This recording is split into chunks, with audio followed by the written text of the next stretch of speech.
Bismillahirrahmanirrahim. Assalamualaikum warahmatullahi wabarakatuh.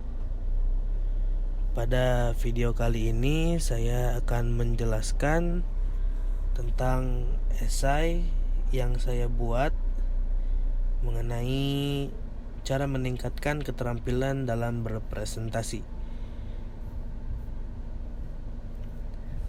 Perlu kita ketahui, presentasi adalah suatu sarana komunikasi untuk menyampaikan pesan dengan cara menjelaskan atau menguraikan suatu materi secara sistematis dengan harapan akan berlaku efektif bagi baik pembawa presentasi maupun penerima atau audiens. Di dalam Kamus Besar Bahasa Indonesia dinyatakan bahwa presentasi memiliki makna pemberian, pengucapan, pidato yang biasanya diadakan pada penerimaan suatu jabatan, perkenalan tentang seseorang kepada seseorang.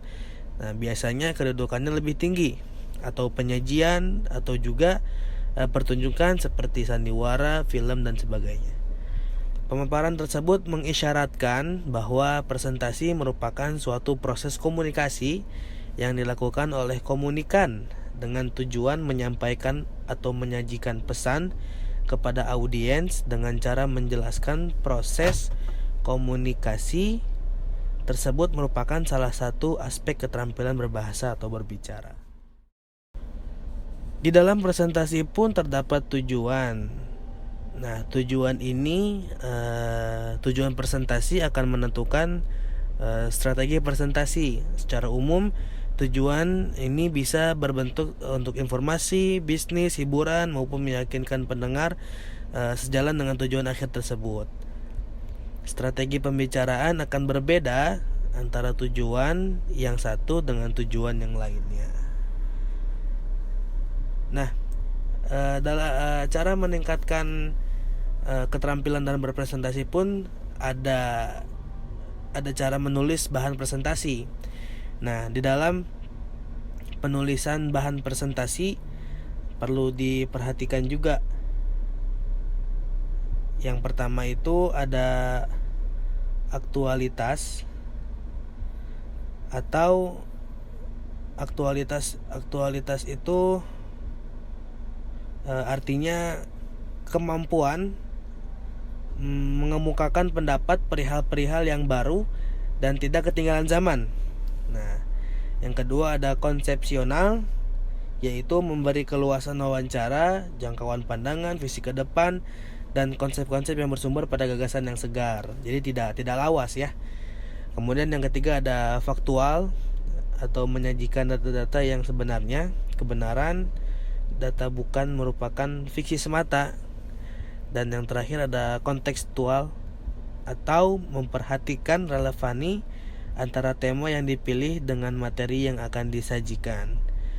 Nah, di dalam presentasi juga ada langkah-langkah yang dapat digunakan untuk menulis bahan presentasi. Yang pertama itu bisa buat outline, merupakan outline itu merupakan gambaran menyeluruh lah.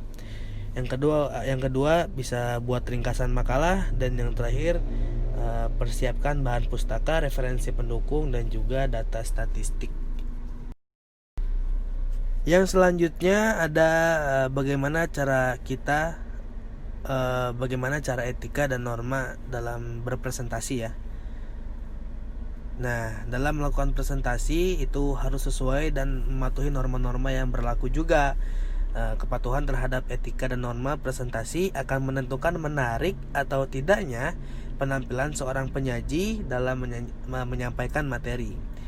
Nah, keberhasilan seorang penyaji dalam menyampaikan materinya sangat dipengaruhi oleh penampilan dirinya, baik penampilan fisik maupun cara dia berkomunikasi dengan audiens, yang secara keseluruhan merupakan etika dan norma dalam berpresentasi.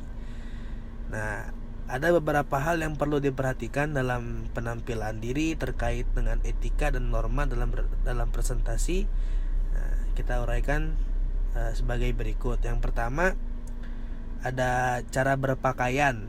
Nah, cara berpakaian itu seseorang tuh akan mempengaruhi kepercayaannya terhadap dirinya dari cara berpakaian. Kemudian ada cara bicara. Nah, cara bicara pun penyaji harus mampu berbicara santun dan hormat gitu. Penyanyi juga harus mampu berbicara secara menarik dan mengesankan. Cara berbicara yang membosankan akan membuat audiens mengalihkan perhatiannya dari penyaji. Kemudian ada cara berakting. Acting juga sangat perlu ya, untuk biar nggak bosan, biar tidak terlalu bosan gitu, untuk mengurangi kebosanan audiens yang menyaksikan penyaji berekspresi. Yang dimaksud dengan acting tentu dengan wajar dan juga santun. Kemudian ada kesiapan mental. Jadi kemampuan menguasai diri, mengendalikan emosi, dan menenangkan diri merupakan jurus utama yang harus dimiliki seseorang yang akan melakukan presentasi di depan banyak orang. Selanjutnya ada pengelolaan waktu. Nah, waktu yang akan dimiliki oleh penyaji dalam menyampaikan materinya itu sangat sedikit atau sangat terbatas. Nah, penyaji yang baik adalah penyaji yang sadar waktu dan tepat waktu. Kemudian ada sistematika penyajian. Nah, sistematika yang dapat digunakan dalam penyajian presentasi menganut 3 tahap utama. Yang pertama, tahap perkenalan. Yang kedua, tahap uraian materi pokok. Dan tahap penutup yang dilanjutkan dengan acara tanya jawab.